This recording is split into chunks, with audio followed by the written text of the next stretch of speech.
SpeakEasy is a diverse, progressive spiritual community of people sharing a message of love and engaging in conversations that inspire creative expression and spiritual well-being. And we attempt to speak easily about tough and tender topics so that we can navigate the world with greater peace and ease. Today, we're going to be talking about the idea of out loud love, which I know can sound kind of strange because, of course, when it comes to love, it's all out loud. There's no actual volume level on love. And even when love seems to be whispering, it can be heard loud and clear. You ever notice that about love?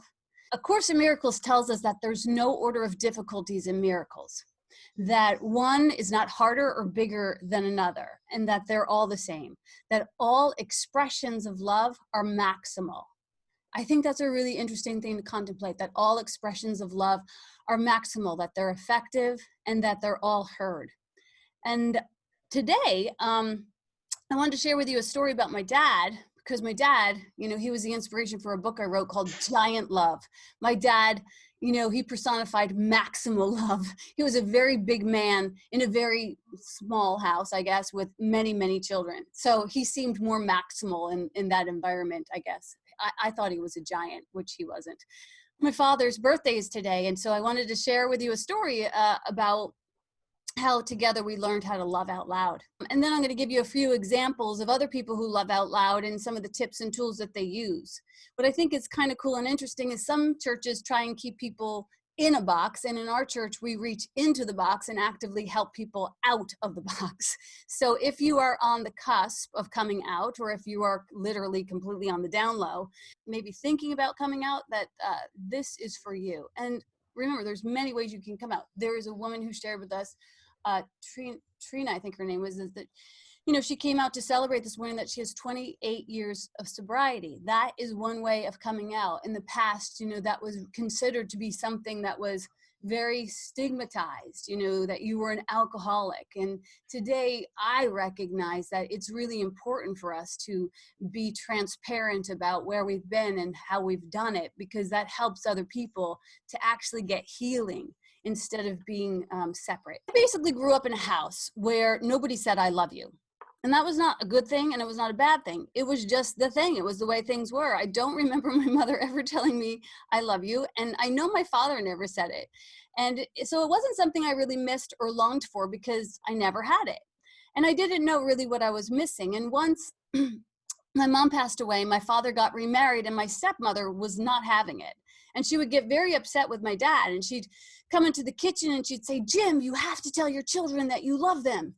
And my father would say, "They know I love them." And I would stand in the middle of this war in our kitchen trying to make my lunch for school, and honestly, really not very sure about how I felt about it either way.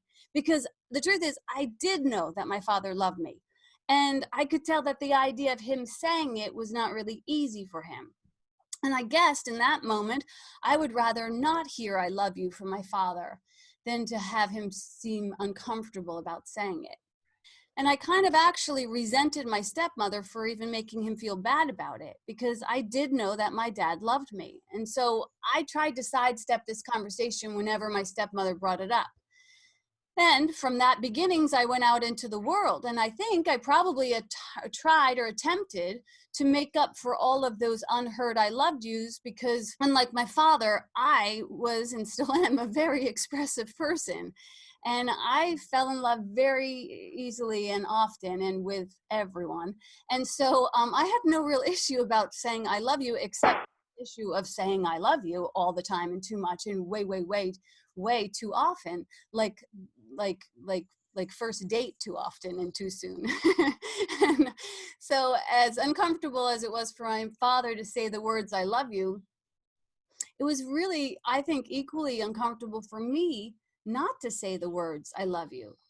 And when I would say them too soon and too often, I would feel judged, like I was being too emotional. Really, who can tell when's the correct time to say "I love you"? What I have found is that there's really very few and rare cases when it's incorrect to say "I love you," because we are lovers. We are made of love, for love, and in love. We are lovers who literally walk the world with the wrong script. We walk this world with a script of judgment that says, I hate you. We walk the world with a script that says, I don't like this and I don't like that and I wish that this was different. Instead of saying, I love this. I love you. You are perfect just the way you are. And it's interesting to think that that correct script seems so alien to some of our mouths. Needless to say, my overenthusiastic declarations of love scared a lot of people off. I had no poker face. I had no game, you know, and I can still be a bit overly affectionate. But when I grew up, I got married and I had my first child, I really felt and fell in love. My love, I just went ahead and I loved that child right out loud. And once I loved my son out loud, I saw that these words were not just for him, you know, that they were also for me. And at that moment, I began to demand that these words be spoken from my father. See, I knew at that point that life was short. You know, my mom had already passed away way too early. And I knew that I wanted to hear the words, I love you, from my father. And again, not just for me, but for him. I wanted him to be able to not cross over before being fully expressed. And if you get to know me even a little bit, I am very passionate about helping people become fully expressed. That's my jam. That's why this community is called SpeakEasy. That's why our other community is called VoiceBox. I think it's very important and imperative that we all find our voice and our truth. My father and I, when we were on the phone having conversations, when we would end the conversation, we were ready to say goodbye, I would just start saying, I love you, Dad. And he would say, okay, take it easy.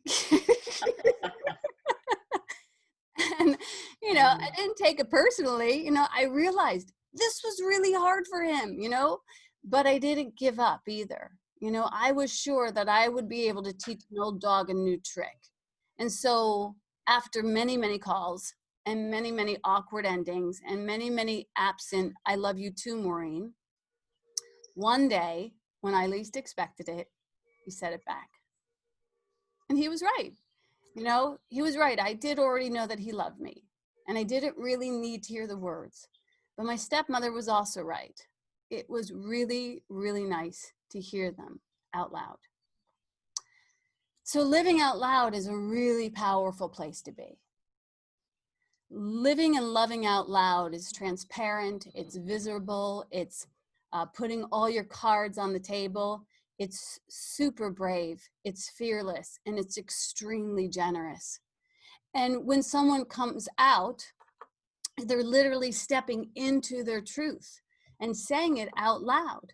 When someone makes a confession or an accusation or a declaration, it's spoken out loud, because our words are our wands. They can either crucify or terrify, or they can be used to even testify.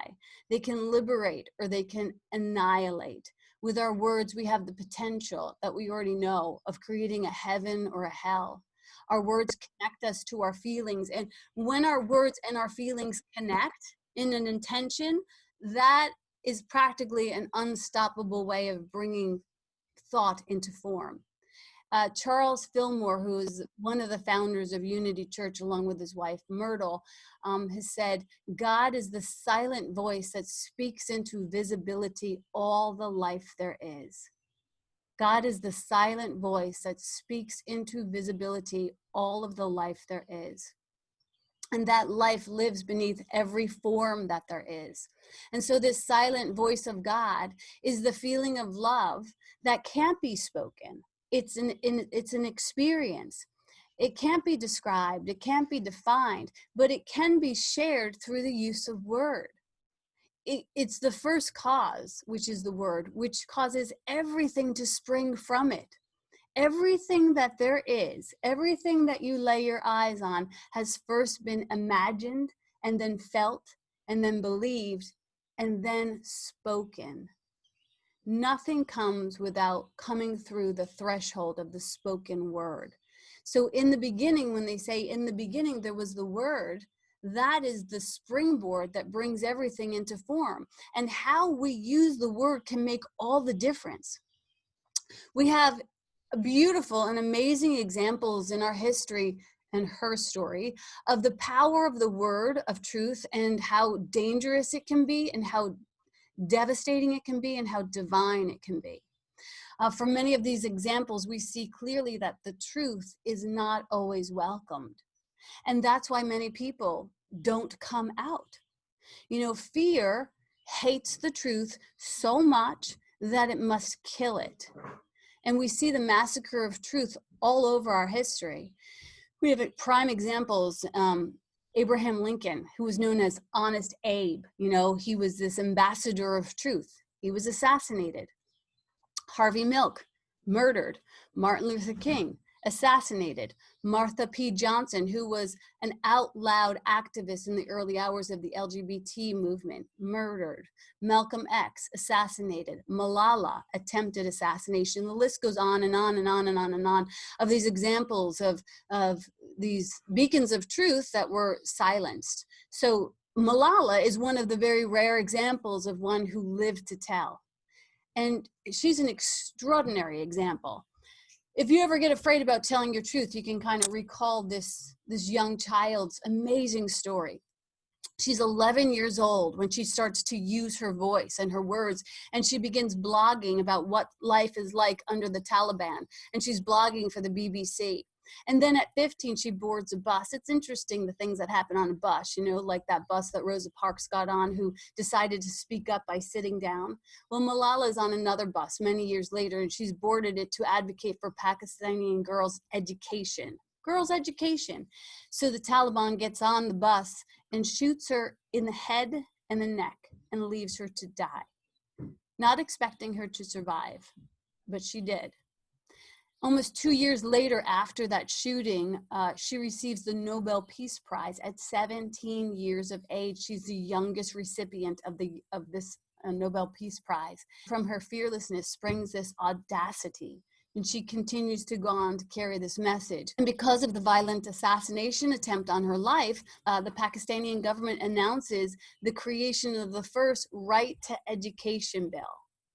So what I think is interesting about this story is how ridiculous these things that people get murdered for. I mean, they're just clearly acts of love. The child just wanted an education. She wanted girls to have an education. Wow, what a radical idea that would be. We need to annihilate it right away, don't you think? So when Malala turns 18, she opens this all-girls school on her own for Syrian refugees. At 18, she calls on leaders from around the world to provide books, not bullets. Because books are filled with words, and words transport us and educate us and inspire us and take us to places we could only dream to go. And bullets, on the other hand, lead us to a dead end, no pun intended, but maybe pun intended, I'm not sure. I have a sister here in the room whose husband is an interpreter for the Kurdish army, and he told me once, after he did 5-6 tour of duties for the United States, that his head was worth 3 times more than a regular foot soldier because they didn't want people talking. They didn't actually want to communicate. That's how important the power of your word is. Malala has been known to say, I don't want to be remembered as the girl who was shot. I want to be remembered as the girl who stood up, who spoke out. There is great power and danger in speaking out, and that's why many people vacillate between closing down and coming out. But if you turn everything over to love, it will use your words, and your words will no longer be used to direct and inform your own life, but rather the life of all living things. And you will be an ambassador for harmony if you turn your words over to the care of love. Your words will be used to speak of truth and the potential of the human experience, and your words will become seed forms, like Malala's words were seed forms that created that school. Your words have that much significance. And it really does us no service when we don't recognize the significance of our words. What you say and what you don't say are the knives, the 2 knives that carve out your life and thus carve out your world. So speaking your truth out loud brings forth your hopes, your dreams, your causes, that ripples out into a consciousness that gathers energy and conforms to your wishes. This is just metaphysical math 101. So that's all that's actually happening here. So how best do we work our words out loud? The first tip I'm going to give you is timing. Timing is very important. You know, like I learned early on in my dating career, all of my failed first dates, like you need to be very conscious around when to speak and when to hold your tongue. Does this need to be said? Does it need to be said now? Does it need to be said by me now? Is a great filter to move things through, to help you get more conscious with your words. If you want to be heard and you feel like you're not being heard, then start to get really clear about listening for the silence. If you want to be heard, wait for the silence. Don't scream in a loud room. The 12-step program talks to us about rigorous honesty. And they say, like, really work on being rigorously honest, except for when to do so would cause harm. So this harm is, you know, not just to you, but to everyone around you. So this is how important, because words can cause harm. Now, one thought says, you know, speak except for when to do so would cause harm. And then we have Malala, this wonderful example, that spoke and harm was done. And harm continues to be done in the face of truth. When people speak truth to power, harm happens. So I'm not really sure how to navigate that except to navigate it with love. Malala, this activist, you know, shows us that sometimes, you know, truth needs to be spoken even at the most inconvenient times. Some truth is never, ever going to be convenient. So sometimes truths are just going to have to be spoken, even if it's not easily accessible and accepted. And yet that's what we're here to do. We are here to speak your truth, your truth and your whole truth. We're not here to make friends and influence people. You know, as much as that sounds like a fun gig, that's not the hot ride. The hot ride is to speak your truth, your whole truth, nothing but your truth. And when you do so, you will influence people. And those folks that are still sitting around you, those will be your diehard friends, because you have offered up your truth. You have shown yourself in your transparency. And when you get to be that solid and that hot knife through butter, that you don't have to overthink your words ever again. So living out loud requires that you become 100% in love with yourself. And I know that this might sound a little bit egotistical, but I'm not talking about your small s self. I'm talking about your big S self. Romancing your inner Denzel Washington is what I'm going to be asking you to do. So get comfortable with the bigness of your divinity. Get comfortable with your own spiritual swagger. Be who you're here to be. At the same time, also become Teflon around other people's opinions, because other people's opinions are not necessarily most helpful to you. The only opinion that's actually helpful to you is God's opinion of you. And as far as I can tell, God has very high opinions of you. Go figure. And there's no changing her mind. So you might as well just get comfortable with God's opinion of you. And God has judged you as good and beautiful and holy. And that's it. End of story. So the second thing you get to do is to support your speaking the truth, is to, and this is important, to not be connected to the outcome, to not be attached to the outcome. Speaking your truth, that's the complete idea. What happens after you speak your truth is anyone's guess, right? Sometimes you might think, like, this thing is going to go over really well, and from your truth, the shit hits the fan. And then sometimes you think, you know, this conversation is going to be really hard. And those are the time that the conversations unfold without a glitch. So that what happens from your conversation is not your business. It's your business to speak your truth. We've all heard so many times, and I think this is even Kathy's story, about people coming out, and they kind of put so much energy into coming out and the nerves around speaking the truth, and then they come out and the parents go, oh yeah, we knew. Yeah, we knew that. So let go of the outcome, you know, just speak your truth. Another tip is, when loving out loud, be open to learning something. You know, be open to learning something new. Be open to the conversation over the monologue, the collaboration over the commandment. When speaking with your kids, go for connection over correction. I've been using that just lately, connection over correction. It's really a beautiful practice. Be open to defenseless listening, meaning listen to hear and not to respond. And be okay with being uncomfortable. Speaking the truth can be very uncomfortable. And that's why most people don't do it. So be comfortable with being uncomfortable. Don't water it down. Don't avoid it. Don't sugarcoat it. You know, right now, more than ever, we got no time for that. We got no time for that. Sometimes the truth wants to be spoken through you, and when it does, it can be a really new and radical idea that may make other people uncomfortable. So, you know, that's just how it's going to be. You know, all of the uncomfortable ideas were actually the next conscious step for all of us. These uncomfortable ideas that circulate in our stratosphere in this time. You know, think about the things that Malala or Harvey Milk or any of the other activists were trying to push forward. Women having equal education, women being equally paid, gay people should be allowed to marry, gay people should not be discriminated at work. You know, maybe we should look at the systematic incarceration of our Black men. You know, I know that these ideas feel like, of course we should be doing that. That sounds like the optimal and obvious suggestions. These ideas can seem very radical to some ears, very startling and shocking. So for the first time, it may be more than some people can experience, or maybe even more than maybe you know how to speak to.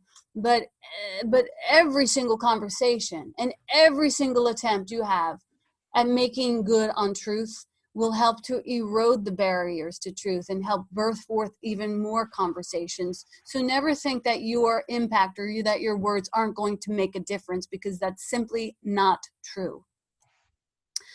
So don't worry if you feel like your truth is not heard. And don't worry if you feel like your truth is not impactful. Because whatever you do, do not allow yourself to be silenced. Now more than ever, we need spiritual teachers, we need healers, we need way showers like yourself to shine the light and speak the truth to power, to show up physically and speak spiritually, to be impeccable and unflinching and unapologetic about your truth. A Course in Miracles says that an idea shared is strengthened. And so we're all responsible for sharing and strengthening the truth with a capital T. But again, this will come down to right timing. That will help you to really be aware of right timing. Right motive. Remember, the motive should always be for love, in love, and as love. And right mindset. Mindset would mean for the greater good of all, in peace, and to extend love. So timing, motive, and mindset. And mindset means, when it comes to mindset, is sometimes we can move into the mindset of not just about being in peace and for the greater good of all, but being right. So we don't want to be right. We want to be helpful. You know, we're not here to prove, and we're not here to judge, and we're not here to condemn, and we're not here to fix, and we're not here to shame, and we're not here to, you know, stir up problems. We're not here to do that. That's just a whole bunch of wasted energy. So when you begin to work these principles in all of your affairs, I promise you that it will bring you to a place of extraordinary awareness and presence about yourself. And you'll allow yourself to begin to be authentic with who you are at all times, with no exceptions. So this week, I really want to invite everyone to look at where you might be hiding. To look at where you might be hiding. And I invite you to imagine in that place, stepping from those shadows and standing in the brilliance of your own truth. And I also want you to know that if that feels scary, that I will be here holding the space for you. And that SpeakEasy will be here if you need a place to share, or you need a place to be seen or heard. And I promise you that as you invest in living out loud in your truth, and not just for your own good, but for the highest good of all, you will experience a freedom that is beyond description. You're designed to be bold. You're designed to be and live in boldness and audacity. And so I hope that you do that before you cross over. And before I end it, I just wanted to tell you one more thing that is maybe the most important truth of this whole talk, and that is, I love you. I really do. That's the word. Yay. Thanks, Maureen. Great talk. I had like, I'm totally voice boxing this. I've got like 3 songs queued up here. I can't decide which one to do. One I just thought of at the very last second. This is a true story.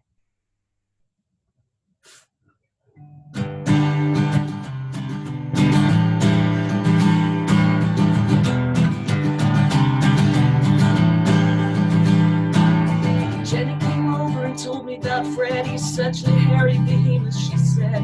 Dumb as a box of hammers, but he's such a handsome guy. And I opened up and I told about Larry, and yesterday how he asked me to marry.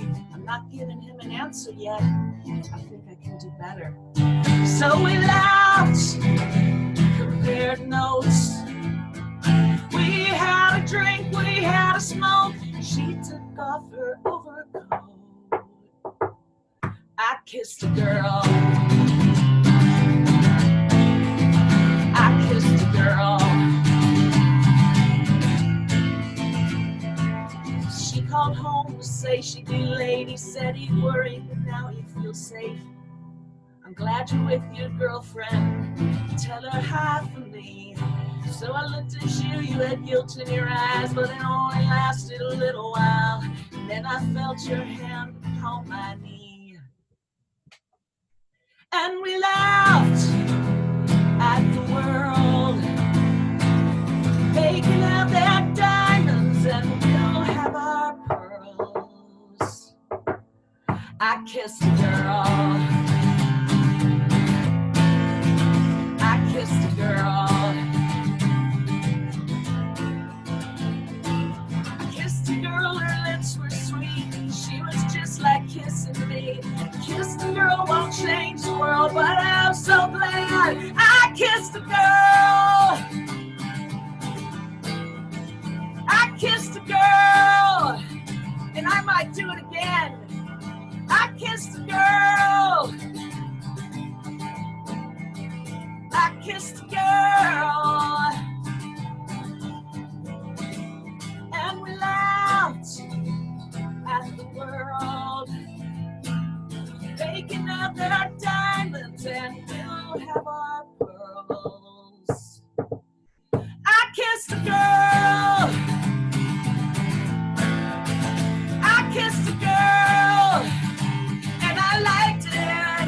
I kissed a girl, and I'm definitely gonna do it again. I kissed a girl.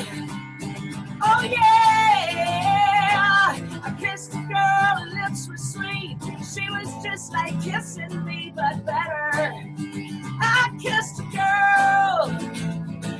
I kissed a girl, won't change the world, but I'm so glad I kissed a girl.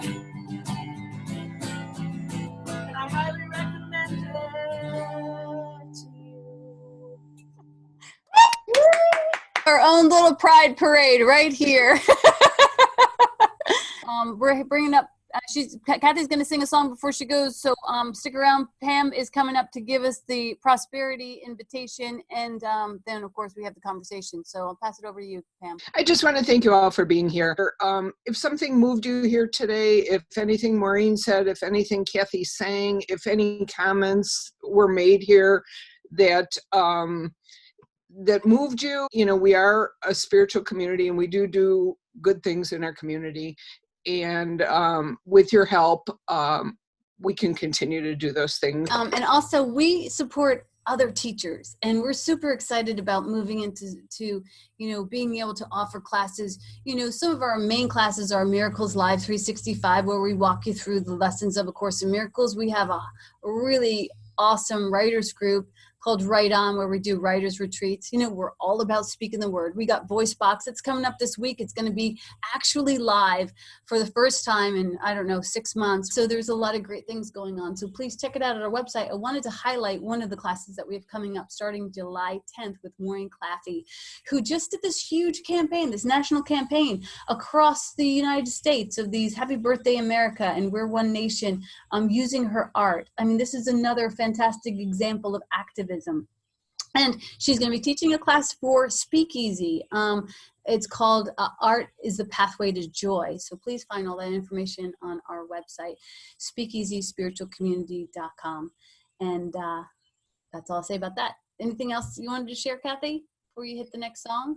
Well, VoiceBox is on the 14th. On the 14th, yes. Not next week, so that gives us even more time to plan. But they will have an advance. They're going to give a pre-sale link that we will be sharing on all the socials. So we've already sold a bunch, so get on it if you want to be there, and I hope you do. But yeah, pass it back to you.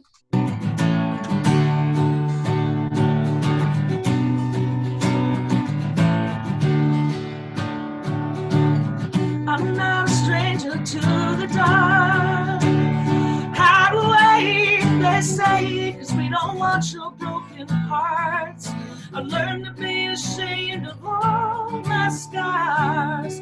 Run away, they say, no one will love you as you are.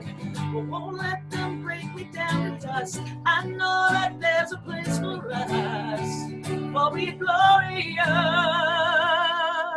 When the sharpest words will cut me down, I'm gonna send a flood, gonna drown him out. I am brave, I am bruised, I am who I'm meant to be. This is me, look out, 'cause here I come. And I'm marching on to the beat I drum. I'm not scared to be seen, I make no apologies. This is me. Oh, oh,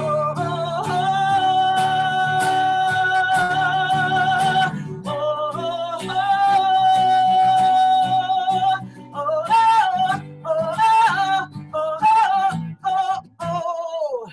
Another round of bullets hits my skin.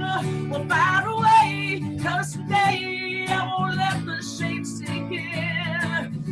We're bursting through the barricades and reaching for the sun. Yeah, that's what we'll become. Won't let them break me down to dust. I know that there's a place for us, for we're glorious. When the sharpest words gonna cut me down, I'm gonna send a flood, gonna drown him out. I am brave, I am bruised, I am who I'm meant to be. This is me, look out, 'cause here I come. And I'm marching on to the beat I drum.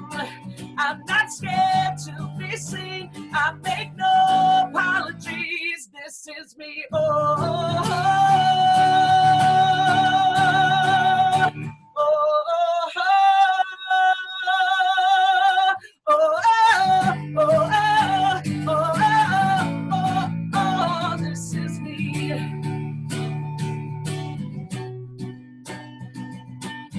And I know I deserve your love. There's nothing I'm not worthy of. But when the sharpest words will cut me down, I'm gonna set a flood, gonna drown him out. This is brave, this is bruised, this is who I'm meant to be. This is me.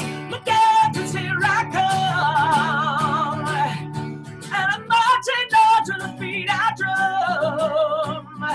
I'm not scared to be seen, I make no apologies. This is me. Oh,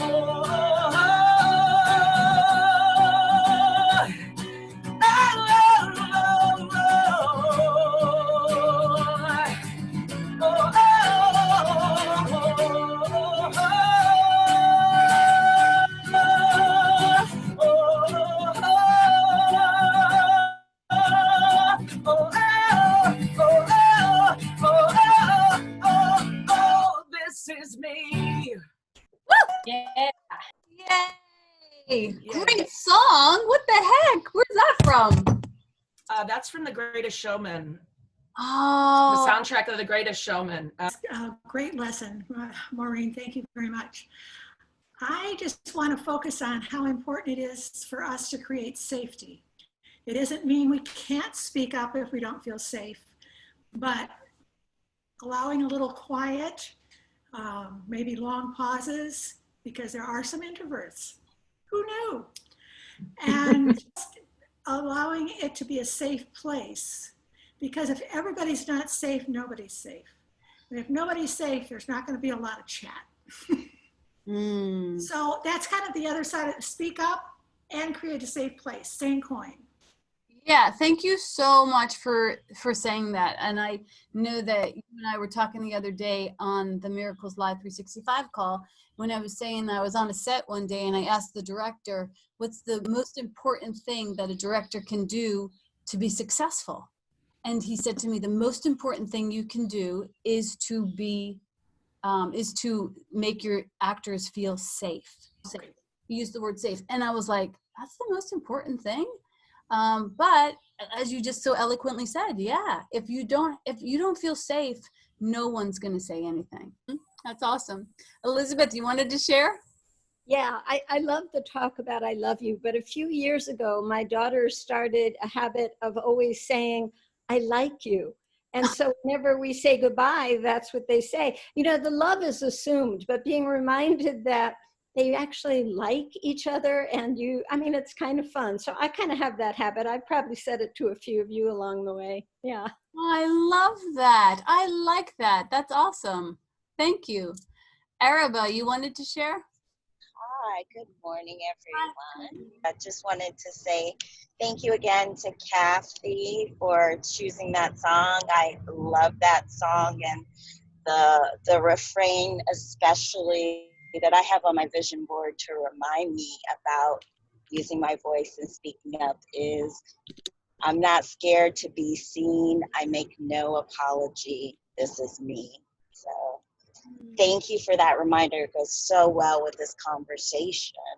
Thank you for the prompts to embrace my spiritual swagger and reminding me that an idea shared is strengthened, because I'm big on sharing ideas. And thank you for reminding me not to be attached to outcome. And thank you for reminding me of connection over correction. Kathy, that song is one of my favorite songs. This is me. So the one that's really sticking in my craw that I know I'm going to have to be with and pray about and take a hard look at is, where am I hiding? So, you know, Reverend Celeste, the truth is, when I first saw spiritual swagger, I saw it in you. And I was like, that woman has spiritual swagger and I want that. So you are my teacher in regards to spiritual swagger. So keep it up. All right, you guys, have a wonderful day. A great day, y'all. Thank you so much. Hey, Maureen. Thank you for leading our tribe in love. Thanks. Oh, you're welcome.